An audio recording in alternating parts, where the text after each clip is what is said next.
सदियों से अनेक मनीषियों, महापुरुषों एवं विभूतियों ने भारतवर्ष को अपने श्रेष्ठ कार्यों एवं सद्व्यवहार से गौरवान्वित किया है, जो अपनी विद्वता, शालीनता और विनम्रता की असाधारण छवि के कारण न सिर्फ जन जन के नायक बने, अपितु उनके ज्ञान प्रकाश ने संपूर्ण मानव समुदाय को आलोकित किया।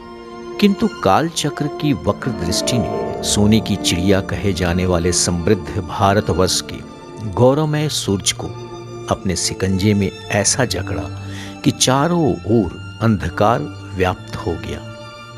एक ऐसा अंधकार जो इतिहास के पन्नों में काले अक्षरों में दर्ज हुआ।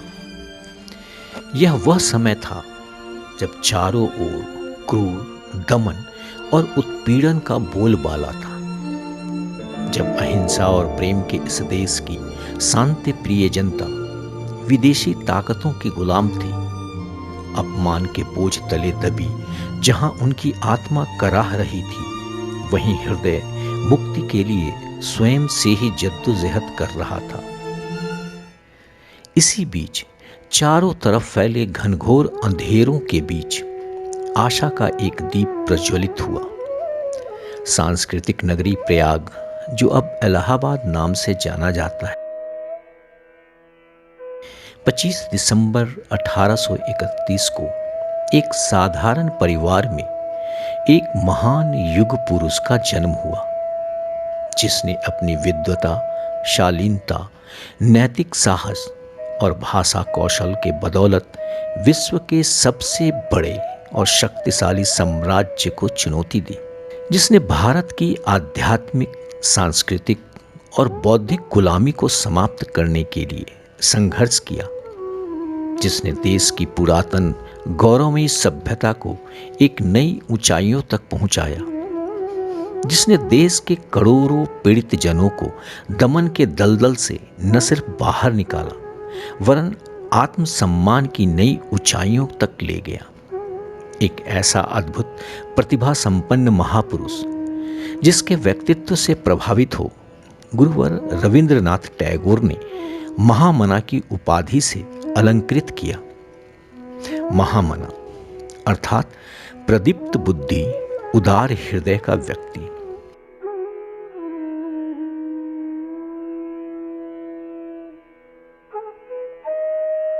देश के बौद्धिक क्षितिज पर दीप्तिमान नक्षत्रों में सबसे प्रदीप्त और अग्रगणी नक्षत्र महामना मदन मोहन मालवीय,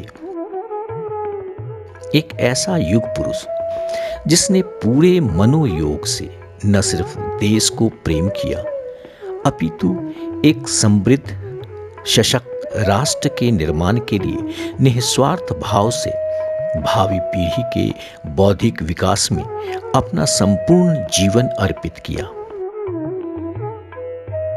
महामना, जिनके अतुल्य निस्वार्थ राष्ट्र सेवा के लिए कृतज्ञ राष्ट्र ने देश के सर्वोच्च नागरिक सम्मान भारत रत्न से सम्मानित कर अपनी श्रद्धांजलि दी।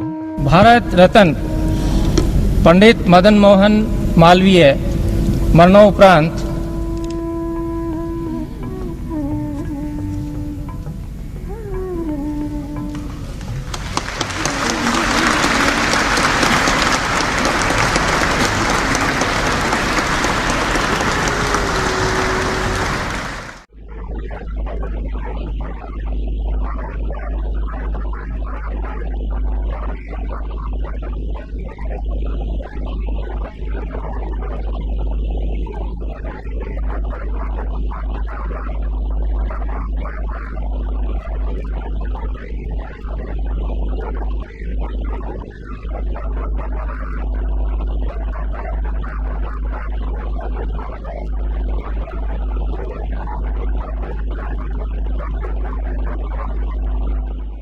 विश्व इतिहास में अनेक ऐसे व्यक्ति हुए जिन्होंने अपनी बौद्धिक कुशलता और योग्यता से किसी न किसी क्षेत्र में विशिष्टता अर्जित की, किंतु मालवीय जी एक ऐसे युग पुरुष थे जिन्हें जीवन के अनगिनत क्षेत्रों में विशिष्टता हासिल कर महामना के शाब्दिक अर्थ को चरितार्थ किया।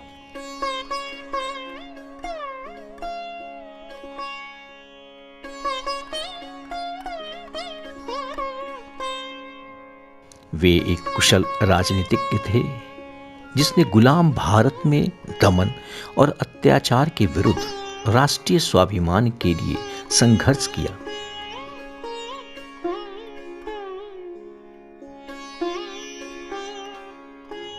एक दूरदर्शी शिक्षाविद जिसने भविष्य में एक सशक्त देश की कल्पना को मूर्त रूप देते शिक्षा के अहमियत को समझा और भावी पीढ़ी के लिए विश्व स्तरीय शैक्षिक संस्था की शुरुआत की।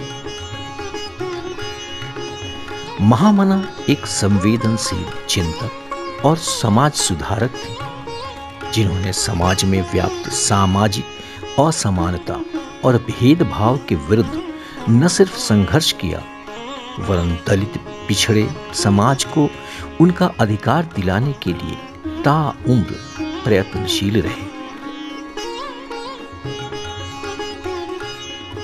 मालवीय जी एक निर्भीक विधायक थे जिन्होंने राष्ट्रीय कल कारखानों उद्योगों की सुरक्षा के लिए कानून में समुचित परिवर्तन की मुहिम चलाई।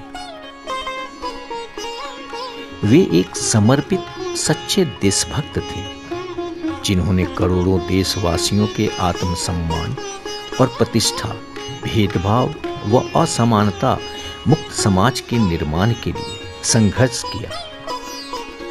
महामना धर्म के प्रति पूर्ण रूप से समर्पित सच्चे धर्मपरायण व्यक्ति थे जिनके हृदय में एक ओर जहां सभी धर्मों के प्रति समान आदर था वहीं सनातन हिंदू धर्म के पुनरुत्थान के लिए पूरे मन योग से पूर्ण समर्पण के साथ कार्यरत रहे। 1886 कलकत्ता कांग्रेस अधिवेशन 25 वर्ष की अल्प आयु में राष्ट्रीय क्षितिज पर मालवीय जी का उदय हुआ। उनके कुशाग्र बुद्धि, तर्कपूर्ण बातें और विश्वास से परिपूर्ण व्यक्तित्व ने उस समय के सभी राजनेताओं को उनकी ओर सहज ही आकर्षित किया। कलकत्ता के दूसरे कांग्रेस अधिवेशन में उन्होंने अपने पहले संबोधन में ही ब्रिटिश शासन व्यवस्था में व्याप्त अनैतिक कार्य प्रणाली की पुरजोर मुखालफत की। जो अंग्रेज नैतिक मूल्यों की दुहाई देते रहते हैं उन्हें यह जानकर क्षोभ होगा कि उनकी सरकार हमारे साथ गुलामों जैसा व्यवहार करती है। शासन प्रशासन में हमें कुछ कहने का अधिकार न हो यह अनुचित है। अंग्रेजों की राजनीति का तो पहला उसूल ही है जनप्रतिनिधित्व नहीं तो कर नहीं। राष्ट्रीय राजनीतिक पटल पर अब मालवीय जी का स्थान एक प्रभावशाली और लोकप्रिय नेता के रूप में स्थापित हो चुका था। अपनी कार्यकुशलता और कर्मठता के बदौलत मालवीय जी एकमात्र ऐसे व्यक्ति हुए जो 4 बार कांग्रेस के राष्ट्रीय अध्यक्ष चुने गए। मालवीय जी के संबंध में तब गांधी जी ने कहा था, जब मैं भारत लौटा मैं मालवीय जी के पास गया जो मुझे गंगा की तरह निर्मल और पवित्र लगे। तब मैंने निश्चय किया कि मैं भी गंगा की इस निर्मल धारा में गोता लगाऊंगा। जिस प्रकार चांद में दाग है उसी तरह प्रत्येक इंसान में भी दाग हो सकता है। मालवीय जी एकमात्र ऐसे व्यक्ति हैं जिनमें कोई भी दाग नहीं। वे तो प्रातः स्मरणीय मनीषी हैं जिनके प्रातः स्मरण मात्र से ही मनुष्य स्वार्थ के दलदल से बाहर निकल जाता है। न त्वहं कामये राज्यम न स्वर्गम न पुनर्भवम कामये दुःखतप्तानां प्राणिनां आर्तिनाशनम। न तो मुझे राज्य की कामना है न स्वर्ग की और न मोक्ष की। मेरी तो बस एक ही कामना है कि मैं दुख से संतप्त लोगों की पीड़ा को समाप्त कर सकूं। मालवीय जी का सारा जीवन भारत के आध्यात्मिक और सांस्कृतिक धरोहरों के संवर्धन और संरक्षण में व्यतीत हुआ। एक बार जब अंग्रेज सरकार ने हरिद्वार में गंगा की मुख्य धारा को अवरुद्ध करते नहर निर्माण की योजना बनाई, तब मालवीय जी देश के अनेक गण्यमान्य व्यक्तियों, धर्मगुरु और राजा